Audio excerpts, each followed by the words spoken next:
Staying afloat, exploring views on viruses and vaccines. My name is River Yeo. I'm a nurse, RN, and I'm also a certified GAPS practitioner, which is sort of like a nutritional protocol that I was certified under Dr. Natasha Campbell-McBride. So I do health coaching, particularly with nutrition, and I'm just starting up my practice here in Philly. But when this whole pandemic started, I was kind of leaning one direction in this world, and now a year later, I'm kind of leaning the other. And so I feel like I have compassion for both sides. And I feel like the more I've learned, the more I realize I feel like there's so much we don't know. And sometimes it feels like you're just alone on a kayak looking out at a vast, mysterious land, and we don't know what's out there, and maybe it's scary. I don't know. So that's why I picked this image. And I just want to say the purpose of this presentation is primarily just for mutual understanding. I'm not here to say, this is what I think you should do about the vaccine or about the virus or different ways to, I don't know, combat it, or even like the practical implications of each of these theories I'm going to be presenting. A lot of you are my friends, so you can, of course, reach out to me individually if you want, or just discuss some of these things with people around you in your community or your families. And that's kind of the idea. Because there's so much polarization on this topic, and I think when we're in a space where most people are one way, then we feel it's like you feel the hostility. And if you're in a space when most of the people are the other direction and you happen to be on the other side, whether either side, there's just like a hostile feeling. So the goal of this is at the end to have kind of more of a balanced view of, it's not just that one side or the other is uneducated or dumb, but that, there's real reasons and there's real researchers behind all these different camps. So anyway, let's go into it. So what is a virus? What is the cause of disease? And what is a vaccine? These are big questions that are being discussed in the research world right now. I obviously have the textbook answer for these from my high school biology class, but I think there's a lot of research going on that's kind of rethinking some of these things. So we're going to talk about different theories that have different answers to these. And so let's go for it. First, so I'm going to present a few positions from the germ theory side and a few from the terrain theory side. And so I'll explain what those are. And germ theory is basically, got my notes. So here's Louis Pasteur. He's one of the founders of germ theory. He was an Austrian chemist in the 1800s. He was hired by alcohol companies to help keep their wine from turning to vinegar. This was before Amazon Prime, when you could just get it in a day, and it had a long journey to travel, and by the time it would arrive, it would have turned to vinegar. So he introduced pasteurization, which solved that problem, because wine is a probiotic fermentation process. And so if the bacteria is still alive in the wine, it'll just keep going and going and going until it turns to vinegar. But he introduced homogenization and pasteurization, which is what we do now to not just alcohol, but our milk and juices and all kinds of things. And in this time period, basically the idea was that we are sterile beings. There's no bacteria in us. And if we get sick, that's because we've been invaded by bacteria. And this has been pretty much the foundation of medicine for over a century, ever since. Yeah. I'm going to skip over Semmelweis for now, but we'll get back to that. So hand washing is a part of germ theory. The idea is if you have bacteria in your hands, you can spread them to other things, bacteria or viruses. And I mean, this was around before these guys, obviously. I mean, even in biblical times, there's a scripture that says, "He who touches the dead body of anyone shall be unclean 7 days. He shall purify himself with water, and on the 3rd day and the 7th day, then he will be clean. But if he does not purify himself on the 3rd and the 7th day, he will not be clean." So there's some wisdom in there. I want to tell a hand washing story from Semmelweis, that other man from the slide. So he was from the 1800s, and just about 200 years ago, not too long ago, he was working in a hospital in Austria, and women were dying at high rates of puerperal fever, which is basically women who were giving birth. They would spike a terrible fever and die. And he was really upset by this, and he scoured the hospital records to find a correlation and concluded that a major cause of these fatalities was unwashed hands of the residents who were going from autopsy room straight into the labor and delivery ward. So as you can imagine, he was horrified when he realized this is what's going on. And he feverishly wrote all his friends and colleagues about how all of these mothers had died at the hands of physicians. And so we have to hand wash our hands. And he was actually very controversial. This was 200 years ago, and they all thought, "You are crazy. I don't know what you're talking about. You're surely mistaken. There is no way that a physician could be the cause of these women's death." So they pretty much thought he was crazy, and he never really saw the day that hand washing was embraced in the wider medical community, actually. Radiolab has a great episode telling the story if you ever want to hear it. There's a link in I have a bunch of links in here that I can email to you guys. If you like, at the end, you just put your email into the chat box anytime, and then at the end, I'll collect them all and I can send you the PowerPoint with the resources. But basically, this is germ theory.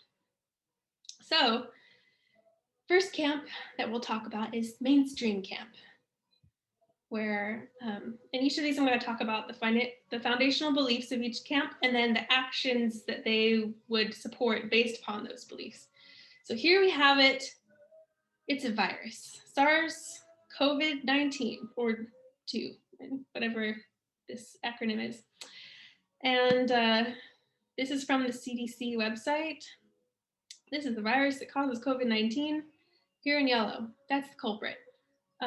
So foundational beliefs are diseases caused by germs. Viruses are germs we cannot see, or if we can see them, they're just little blobs like this. So it's not as clear as bacteria.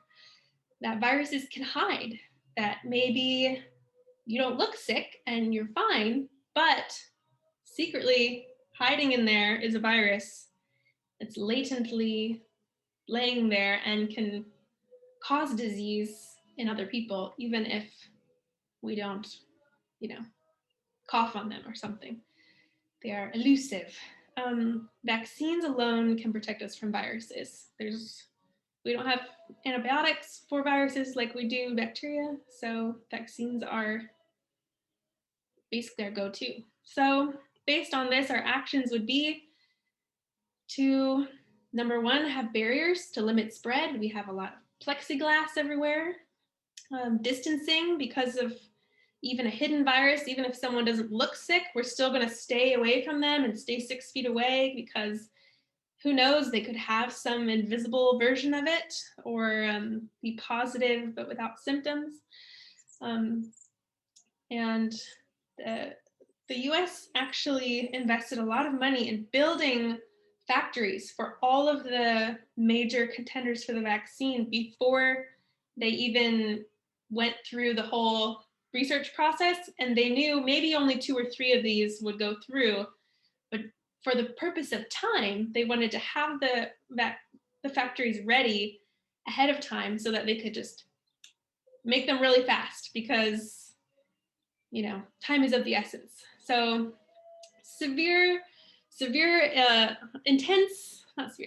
intense financial investment in vaccines because they are the frontline protection for our people. That's what mainstream camp would say.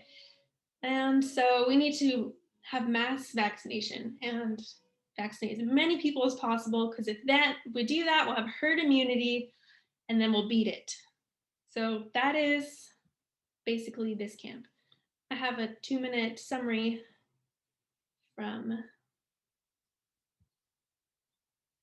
think it's the CDC. I've done okay so far. My name is Rochelle Walensky, and I am the director of the Centers for Disease Control and Prevention. How do we get this pandemic under control? We have to mask, we have to socially distance, we have to wash our hands, we have to avoid crowds, avoid travel, and then we have to get vaccinated when we can. Explain the COVID mutations and how we stop them. So when viruses mutate, they can make mistakes when they replicate, and when they replicate and make mistakes, sometimes they have some advantage to the virus. So the new variants are just like the old variants in terms of the disease. However, they may be less forgiving. So if there was a mask breach before that might not have caused disease, it might this time. So we just have to do the exact same things. If someone has had COVID-19, should they still get the vaccination? It's likely if you've had COVID-19 before, you still have some immune protection up to at least about 90 days. So yes, you're eligible for vaccination, but we might ask that you consider waiting so that others who don't have any immunity could get vaccinated before you. Will we need to retake the vaccine every so often? We don't have data on that yet. The vaccine trials are looking out to 2 years, and so those data will be forthcoming, and as soon as we have them, we'll let the public know. Are we on track to administer 100 million shots in the first 100 days? We are absolutely on track. We have been working really hard. At day 100, we're not done. We still have 200 million more Americans that we need to get vaccinated, and that track record will continue. What is the biggest COVID-19 myth that you would like to get rid of right now? That masking doesn't work. Okay, awesome. That was fun. Okay. So there you have it. Yeah, a lot of information out from the White House. I am going to spend most of this PowerPoint addressing not the mainstream view, because this mainstream view is very easy to find. It's on the news, it's on your Google or your Yahoo, and it's very easy to find. So, but I have some resources for that, but I am going to be spending most talking about others, so just had to put that in there though. So, germ camp number 2, we have Geert, Vanden, Bossche, extreme variance. So this is a researcher who is from Germany. He's an internationally recognized vaccine developer. He worked with the head of vaccine development office at the German Center for Infectious Research. He coordinated developers working towards Ebola vaccine. He's in the vaccine development world, and he believes vaccines are brilliant and wonderful, but that in this situation, the timing is wrong and that this is the wrong tool for the wrong time. So foundational beliefs of this camp would be disease is caused by germs. Viruses are germs we cannot see. Viruses can hide, but vaccines and natural herd immunity can protect us from viruses. That he talks about how when vaccines were first introduced, the idea was you vaccinate all the healthy people so that they can then, well, herd immunity first wasn't even about vaccination. It was about if all of the healthy people get ill first, then they will have a robust immune response and they will protect those who don't have an immune response. And now we kind of do it backwards, where we focus on those with low immunity and vaccinate them first, which are they getting immunity to that vaccine? Because we don't know necessarily. It's pretty widely known that if you have a poor immune system and you get vaccinated, you might not actually get antibodies because your immune system isn't strong enough. But his concern is greater than that. There's some genetic analysis that is they're doing in Europe that we are not doing here that shows some extreme variants coming out. And his theory is that similar to antibiotics, when they're overused, cause superbugs, that it's possible that these vaccines may be causing a super virus. So he's actually called for like a halt or a pause on some of these vaccinations, and Germany has largely kind of held off. They've been more hesitant compared to some other countries, probably because of this man. So he would say the actions we should be taking are, yes, we should have barriers and we should have distance for vulnerable populations, but that we should stop mass vaccination to prevent a similar problem that we have currently with antibiotics. That's generally the idea. He also has some concerns about how it's affecting our, this different type of vaccine, how it's affecting our immune system and our immunity. But we'll get into that a bit later. Some of these camps overlap, but that's basically Camp 2, Geert, Vanden, Bossche. Camp 3 is the dirty vaccine camp in germ theory. So foundational beliefs is disease is caused by germs. Viruses are germs we can't see. Viruses can hide. Vaccines and people with good immune systems, can protect us from viruses, but our vaccines are tainted.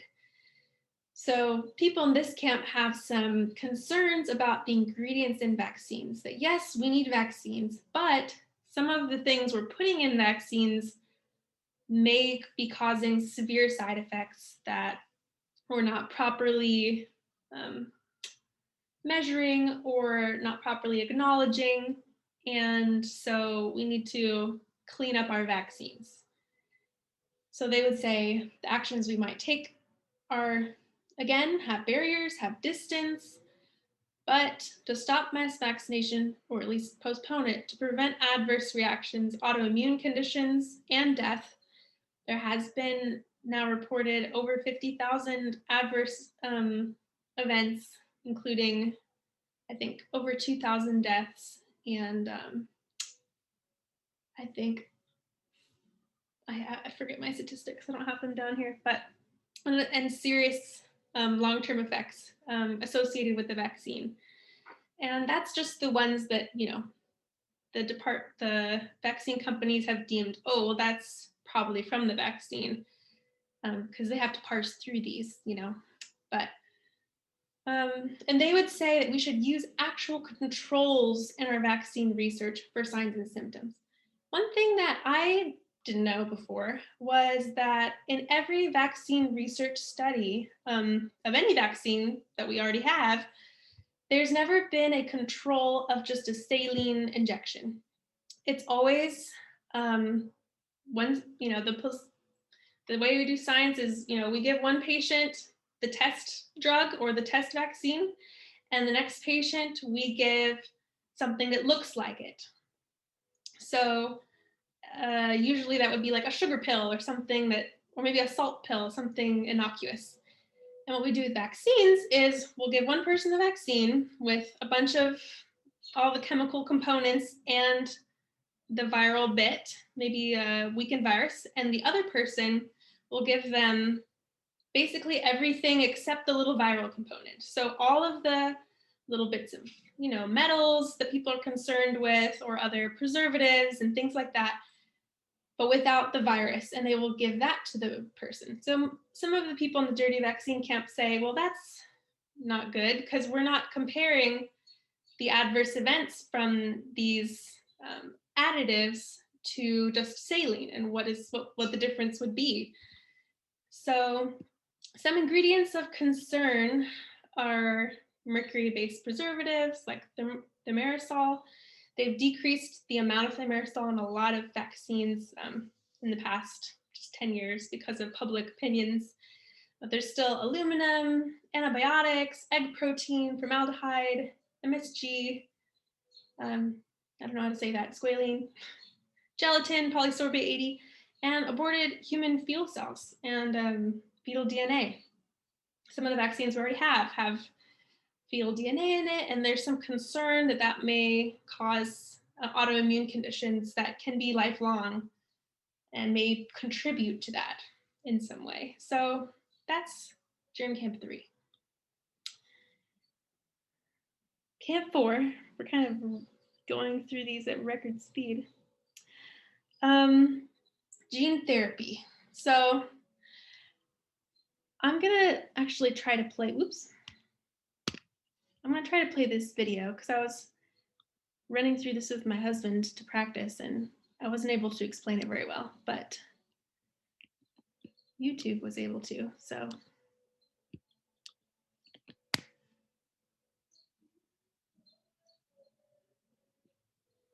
This is the Moderna The U.S. Pfizer. authorization of 2 COVID-19 vaccines marked a turning point in the pandemic and vaccine science.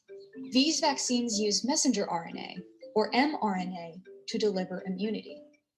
mRNA are short strands of instructions used to build proteins. It's impossible for these mRNA vaccines to alter our DNA in any way. Although that technology has been in development for decades, mRNA vaccines hadn't made it to market until now. There are a few ways to make a vaccine. Most use a version of the pathogen they are trying to protect you against, like the flu or measles, to trigger an immune response. You can think of vaccines like a biological wanted poster. They show our bodies how to recognize the enemy, an antigen, such as a harmful virus or bacteria, so we know how to react if it ever shows up. Our bodies will be prepared to send T cells to attack infected cells, and B cells to produce antibodies, which neutralize the virus and prevent it from invading healthy cells. mRNA vaccines use innovative technology to deliver protection. If traditional vaccines deliver wanted posters, these vaccines carry USB drives with instructions that tell our cellular machinery how to print its own poster.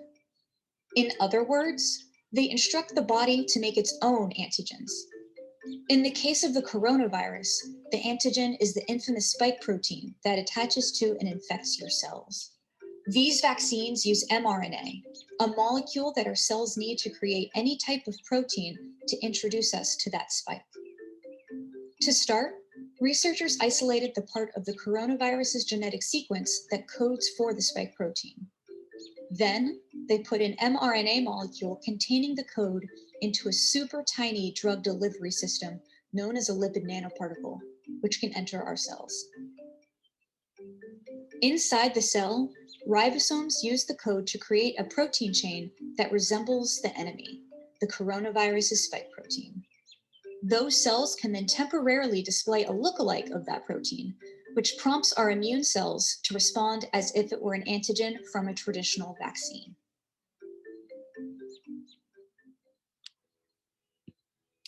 Thanks, PBS. I think they explained it better than I could have. So basically with these, the Pfizer and Moderna, with thousands of classes. It is a brand new type of vaccine we've never had before. And they've called it gene therapy technology. That was their terminology for it. And originally this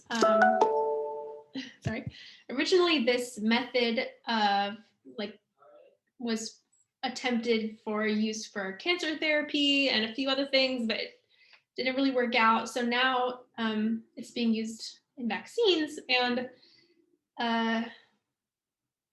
yeah, so basically the foundational beliefs would be disease caused by germs. Viruses are germs we can't see. Viruses can hide. Vaccines alone can protect us from viruses, but this is not a vaccine. It's gene therapy technology.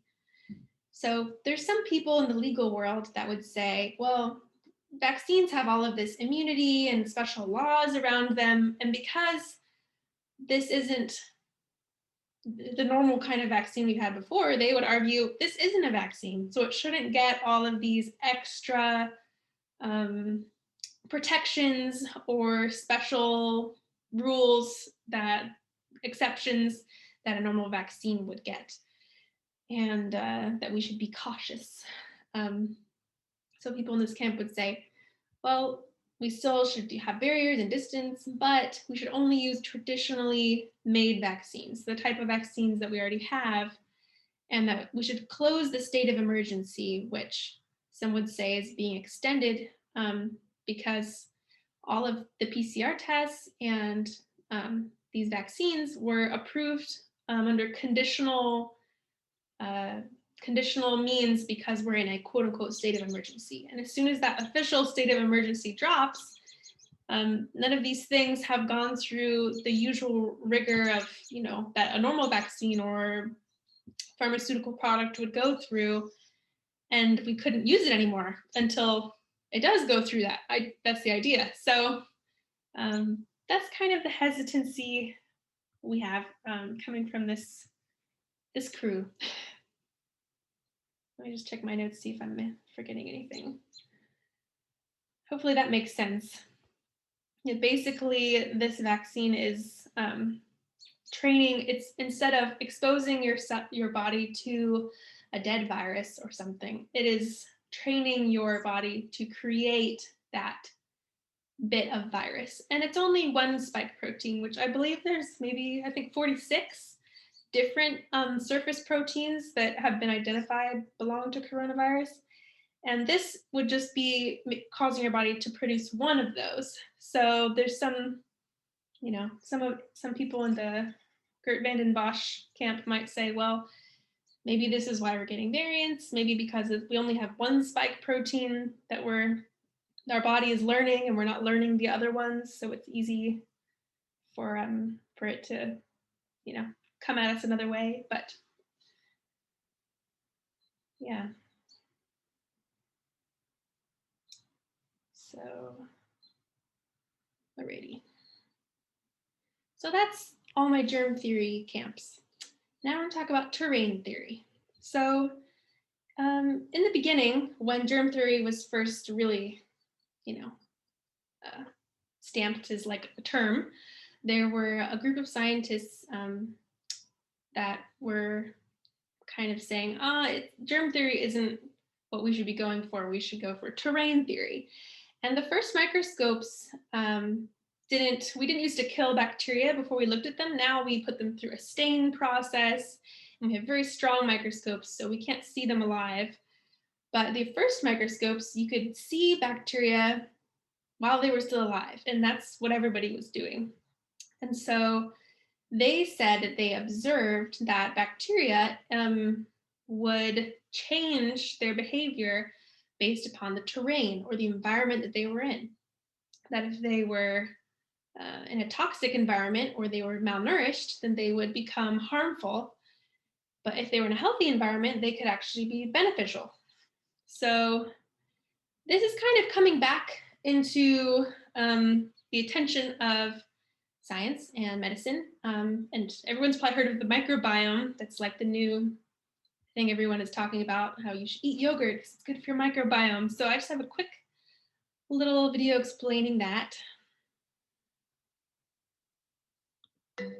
Microbiomes are collections of microorganisms that live together in a given environment. Every soil and sediment on Earth has a microbiome. There are microbiomes in the ocean and even in the atmosphere. In your body, there are microbiomes in your skin, in your mouth, your digestive tract, anywhere the body comes into contact with the outside world. All life on Earth evolved together, so microbes need us and we need them. We depend on microorganisms to help us break down nutrients and produce important vitamins and enzymes in our digestive system.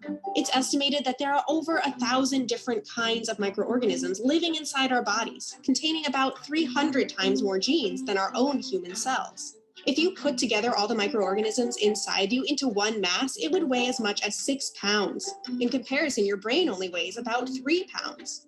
Each of us carries inside of us a unique fingerprint of microbial diversity. Your unique microbiome starts as soon as you're born and is influenced by your diet, your experiences, what you're exposed to, and where you live. In some cases, your microbiomes can even affect your mood and behavior.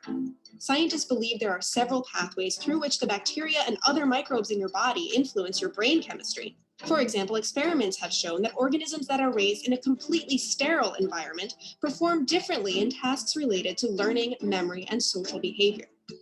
Currently, scientists don't have a perfect understanding of how these microbiomes work. Although we can catalog with incredible precision and speed the number of microbes living inside of us and around us, we still have a large gap in knowing how these communities interact with each other and with their environments. To develop the kinds of tools needed to study microbial communities and how they function, we need a unified approach that draws on many different disciplines. From the inside of a single cell up to the size of our entire planet, we need new technologies and methods to help us decipher the working principles of these communities. If we can understand these complex systems, it would have a large impact on how we interact with the natural world. There are applications in agriculture and crop productivity, in climate science and carbon cycling, in sustainable energy and biofuels, and in health and medicine to treat disease or create new therapies. Understanding microbiomes may even one day help us to colonize new planets. Microbes were here on Earth before us, and they're an important. Okay, we don't need to talk about other planets. That's a bit beyond the scope of this talk, but that's kind of the idea. Microbiome, terrain theory. There's a lot of medicine being developed in this kind of mindset. I love this image, and kind of like the video was saying, this isn't just a thing in our bodies, but actually what's happening in our bodies is sort of reflecting what's happening in our environment. So this is a documentary that I haven't actually even seen, but I love this image, and it makes me think of this scripture from Jeremiah 17. It says, "Thus says the Lord, cursed is the man who trusts in man and makes flesh his strength, whose heart turns away from the Lord. He's like a shrub in the desert. He shall not see any good come. He shall dwell in the parched places of the wilderness and uninhabited salt land." Kind of like this.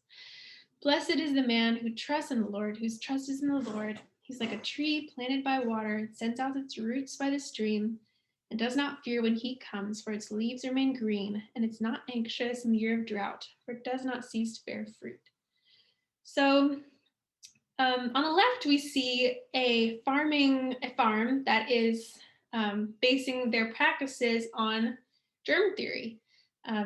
Basically, they use a lot of antibiotics, they use a lot of pesticides, anything to kill the bugs, because if we can kill the bug, we'll be healthy. The thing is, when you do that, you kind of lose all of the nutritional value in your soil, and so then you have to add in artificial things. And in the end, it becomes very dry. This is sort of the coming doom of the next Dust Bowl that some people in the farming world are concerned about, that these practices are not doing us good. And some would argue that the same approach that we're doing in medicine, that we're doing to the ground, is what we're doing in medicine, and that our guts are starting to look like this. They're not very diverse. They're just, take lactobacilli and that's it. That's the only bacteria you need, and you'll be fine. But there's another farm on the right where we see a variety of all different types of things. We have trees and green leafies and flowers and cattle in the back, and there's a diversity. And because this diversity causes a lot of humus and very deep soil that is full of life and captures incredible amounts of carbon. It's very cool. And even if there is a drought, there's so much water stored in the ground that it will be resilient, and this farm will live. Where this farm, if it doesn't rain, then we better water it manually, because otherwise it'll all die. So similarly, our gut health should look like this, is what the microbiome research is showing, that we need a variety of all different kinds of good bacteria in us, and that if we have a variety, we'll be healthy. So Terrain Camp 1, fish are friends, not food. So bacteria are not the baddies, but they're actually our friends, and we need them. The foundational beliefs are bacteria are part of a beneficial microbiome, and even viruses are a part of a beneficial virome, that not all viruses are bad for us. That's why sometimes we may, find evidence of a virus, but we find no evidence of disease. That maybe that virus has some good thing it's doing for us. We really don't know. That's kind of the thing that's being explored.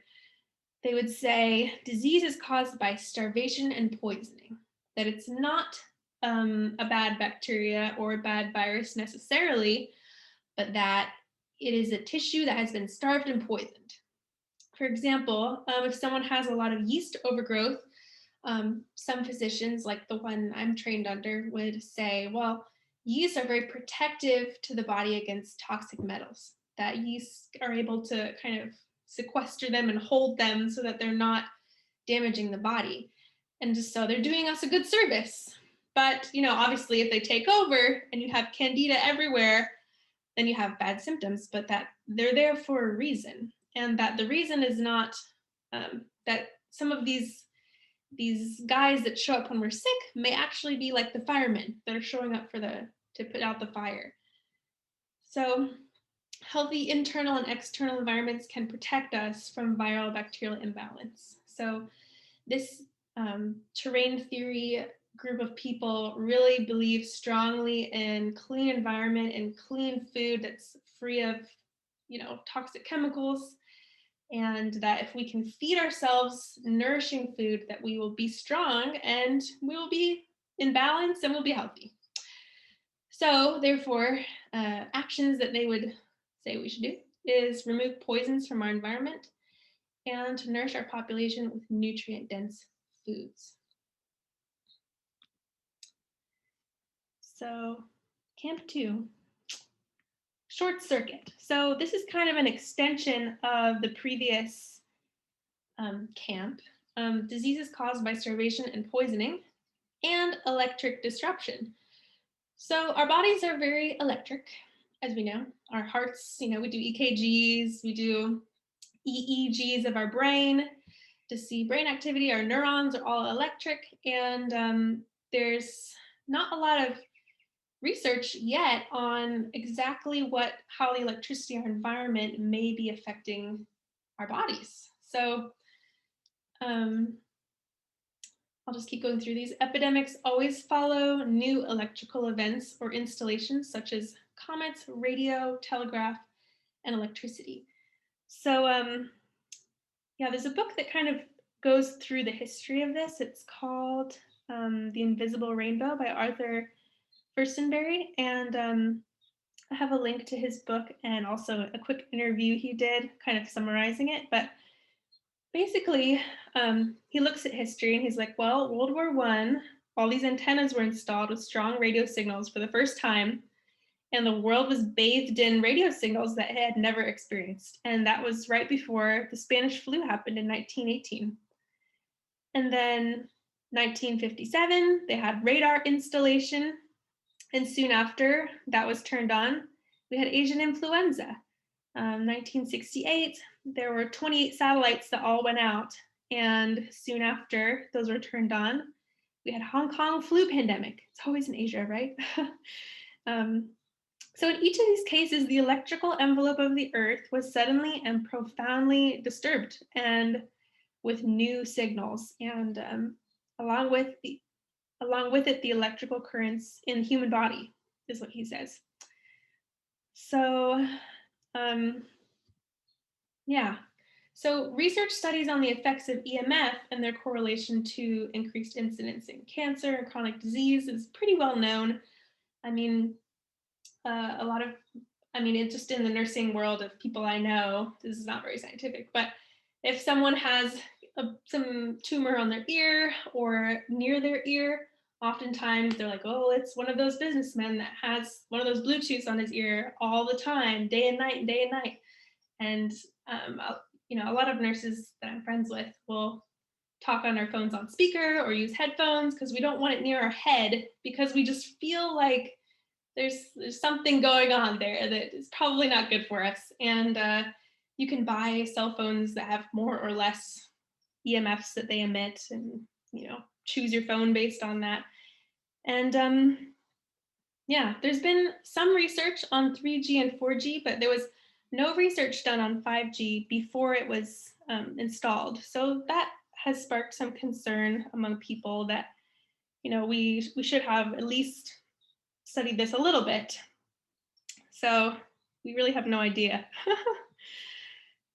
So September 26th, 2020, 5G was turned on. There was 10,000 base stations in one city that were turned on all at once in China. And the same week that 5G was turned on for monitoring traffic, there was a spike in cases. So there's some people that are looking at the correlation of when 5G is turned on in an area to the amount of cases in that area. Not that this is necessarily the only thing that is causing this, but that it seems to be a contributor.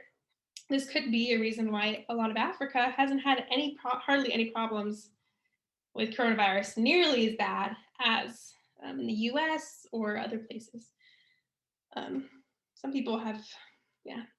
So that's just one theory. There's also a theory of glyphosate being released into the air through biodiesel fuels, which could be another explanation for maybe why Africa, where people are very densely populated, a lot of, people that you would think would be very susceptible and situations that would cause great outbreaks really haven't happened. So this is one theory.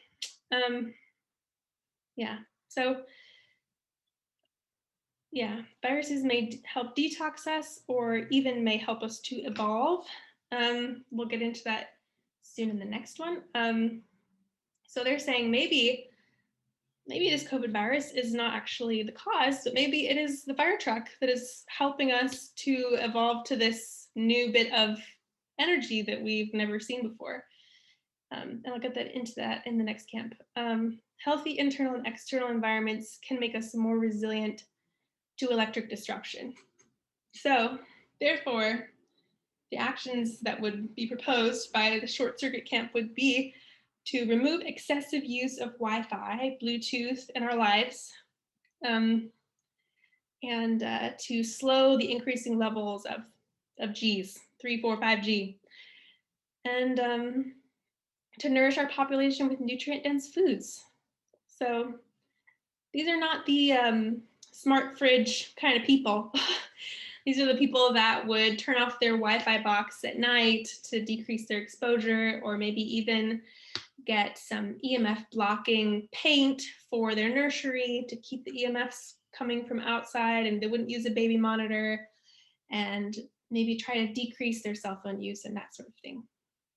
And there hasn't been a lot of studies on how EMFs from 5G may interact with each other when there's a whole group of people together with cell phones all turned on at the same time. So there's concerns with that. But anyway, there's some interviews with several people about this in my links if you're interested in hearing more about it. It's kind of interesting. Terrain Camp 3, virus or exosome. So this is very cool, and I'm not the professional on exosomes, but I have met a researcher at UPenn who their lab is basically doing research on exosomes, and there's a whole world of researchers that are rapidly doing a lot of research on exosomes. So basically what an exosome is if you go back to biology, here's your cell. We have your nucleus, we're making, proteins.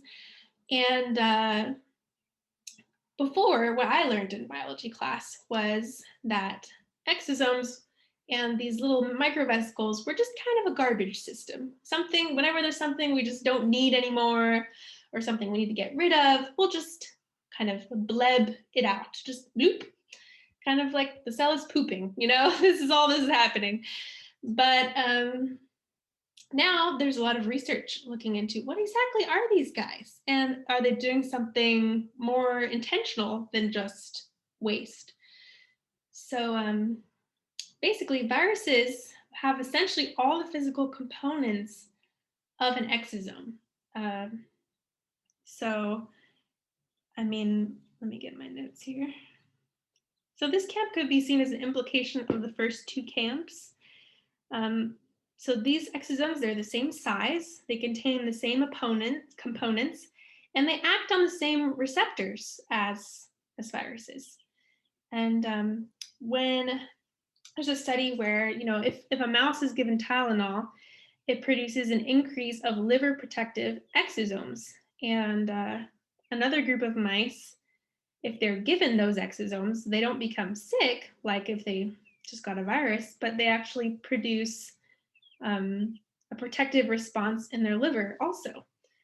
So it's kind of a similar idea to like if you have a big forest and there's a fire on one side, then, we have knowledge now that like miles and hundreds of miles around, the trees that will receive a signal that will cause them to draw the water from their roots up into their branches to be more protected against fire.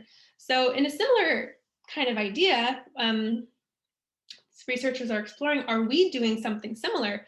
Is this cell sending a message to the others saying, hey, there's something coming, let's change what we're doing and protect yourself? Or that perhaps that there may be bits of genetic material in these exosomes which could be sort of a means of not just generational evolution, but continuous evolution, that if you're exposed to this, then maybe your cells will adapt to it, and this is the way that your cells will all change, even their genetic material potentially. This is what we're still looking into. We still don't really know, but it's pretty cool to think about. So foundational beliefs of, this might be an exosome is disease is a process that is beneficial to the body. Those that experience disease, such as chickenpox, are actually less likely to have chronic diseases or cancers down the line. There's a lot of great research showing that people who actually get vaccinated and never get measles, mumps, rubella, chickenpox, all those things, that they tend to be more likely statistically to have chronic conditions as opposed to those that experience that disease themselves. Like if I got the chickenpox, because I got the chickenpox when I was a kid, I'm less likely, statistically speaking, to have certain chronic diseases. So they're saying, well, look at this. Maybe this is why. Maybe when we're getting sick, we're actually going through a beneficial process. So if you're in this camp, you would say, if you really, are doing research on exosomes and you're like, this is it. Well, I don't know that we're there yet, but if this was it, then maybe we should just allow detoxification process / evolutionary process to continue its course and just keep researching. So some people would say this could be an explanation for the incredible amount of variance that we're seeing, that, maybe somebody comes in with one type of COVID strain, and then we fill them up with drugs and different things, and then all of a sudden we're realizing this person has a different type of COVID strain in them, and they weren't even exposed to anyone. They're in this isolation chamber. How is this?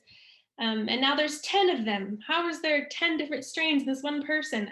Radiolab did an interesting case study kind of storytelling episode about a cancer patient in Europe, and how basically immune compromised people tend to have a ton of variants, like all of the variants in their body at the same time.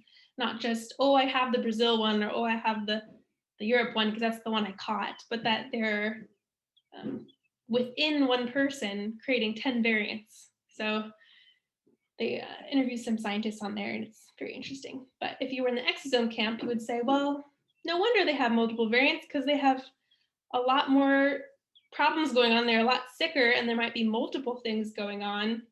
So their body is fighting multiple battles at once with different types of exosomes. So that is a theory. It's nice to be aware of. It's very big. So this is my last camp. Terrain Camp 4, be the vaccine historian. So this is very interesting. Foundational beliefs are historical evidence of decline in disease before vaccination, and some increase in disease with vaccination. So this is from Sally Fallon Morell's book. And it's interesting how if you go on different websites, you'll get different things. But I think this was taken from the, oh, here you go, figures from the UK Ministry of Health. So this is from UK. And as you can see, according to the UK's records, polio numbers were really high up here, and then they decreased to almost just a quarter of what they were before vaccines even were introduced. So interesting. And then they increased later. Why would that be? You know, after vaccines were made mandatory around this time. And here's some other ones: smallpox and diphtheria. Similar case, similar situation. This is a very significant spike with smallpox, certainly because they had the live vaccination. And then they compare it to typhoid, where this one kind of died out without any vaccination. So what happened there? Is this, how did we defeat this virus? What great thing did we develop to defeat it? Nothing. But anyway, so people on the vaccine historian camp would say, So there's also, so then if that's the case, then, another historical observation has been that with certain, I'll just read it, historical evidence of increase in disease with increase of poisons, for example, DDT.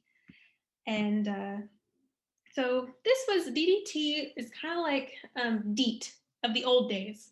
It was developed in World War II to control mosquitoes. In the 1945, it was made available for public sale in the US. It was used in houses, it was dusted on cows, sprayed into the milk, crop dusters were putting it everywhere. It was sprayed into crowds on beaches, just like there's city street sweepers. Nowadays, that city streets, in those days, the city street sweeper would have big sprayers on it and kids would play in it because it actually tasted sweet. And kids like to play in the spray, especially in inner city areas. And you could get attachments for your mower that had DDT in it, and it was like all the rage. So this chart was compiled by Jim West from US Vital Statistics from the Government Printing Office in DC. And it just compares the number of polio cases to the amount of DDT that was being used. And they're kind of similar. So if you're in this camp, you would say, well, it's not the introduction of vaccines that caused these terrible things to disappear, but it was actually when DDT was made illegal around this time is when it started to go down. So yeah, this is controversial stuff, man. This could get me losing my license. I don't know. But there's books out there that talk about this, and there's historians and researchers that have looked into this and genuinely, and this is what they say. So another little bit of history. Louis Pasteur, back to our pasteurization story. Trying to get my notes to pop up.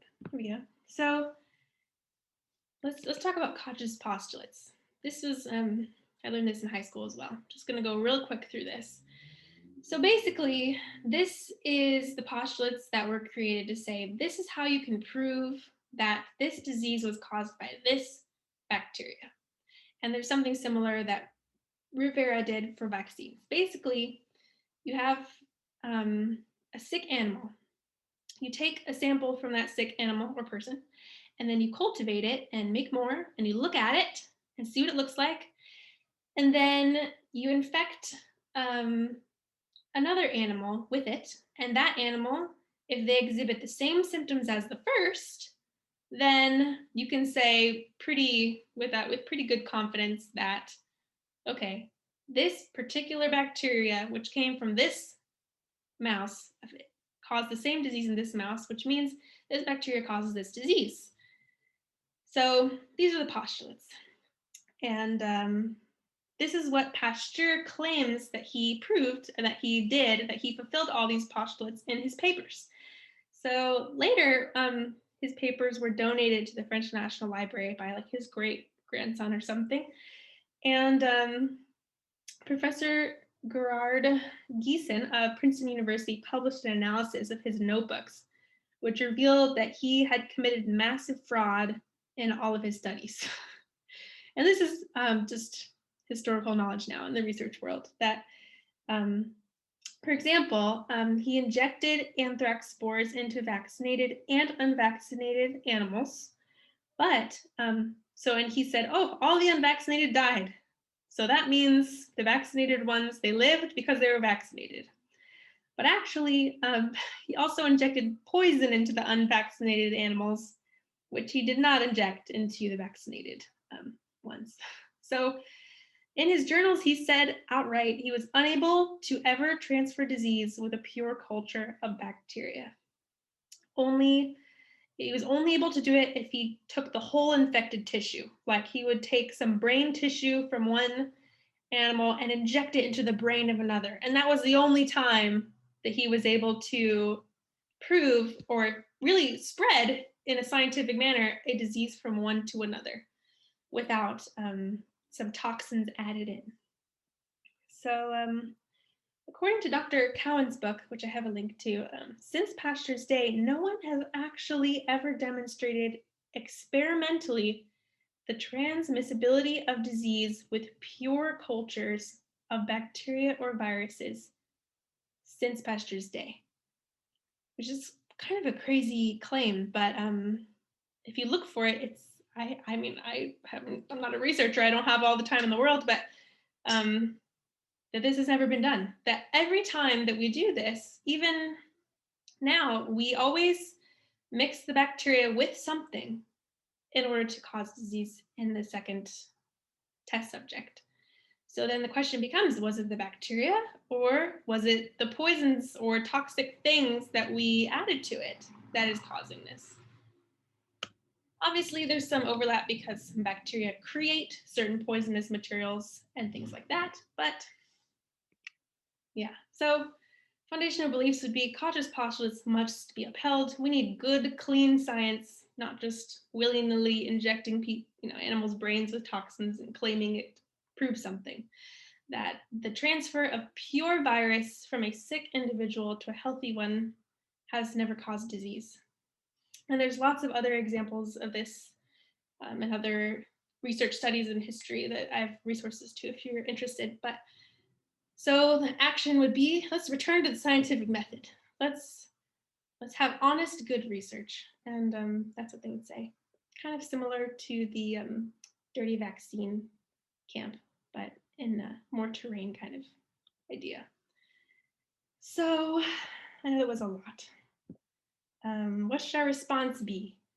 We have people out there that are in all of these camps. Some are mainstream and they believe, this is the best thing we can do for our people and for our families is to vaccinate. This is what we have to do.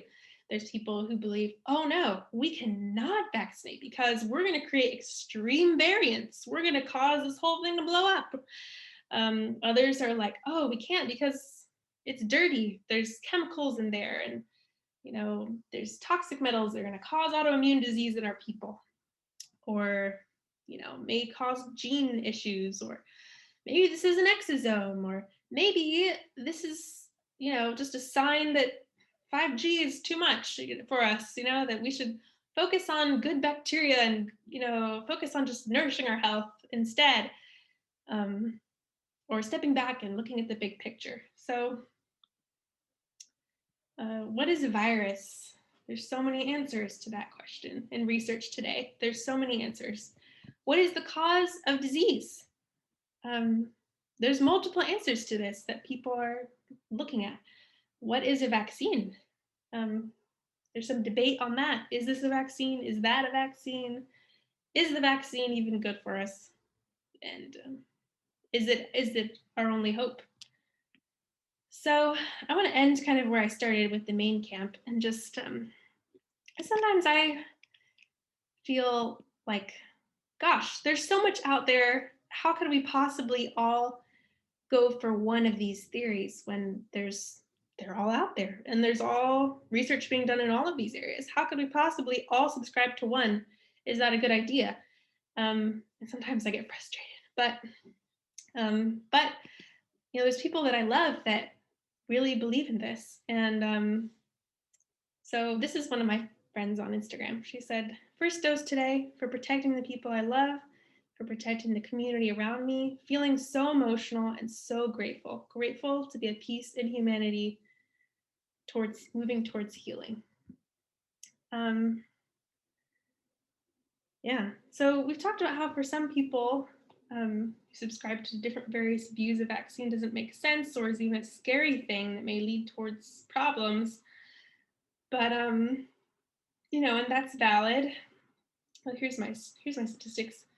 There's been injuries reported to VAERS that surpasses 50,000, including over 2,000 deaths and over 7,000 serious injuries since December. And they would say vaccination isn't worth the risk. But for others, like my friend, these vaccines are a strong symbol of hope of getting back to normal, hope of safety, hope of some assurance of a human accomplishment over this natural disaster.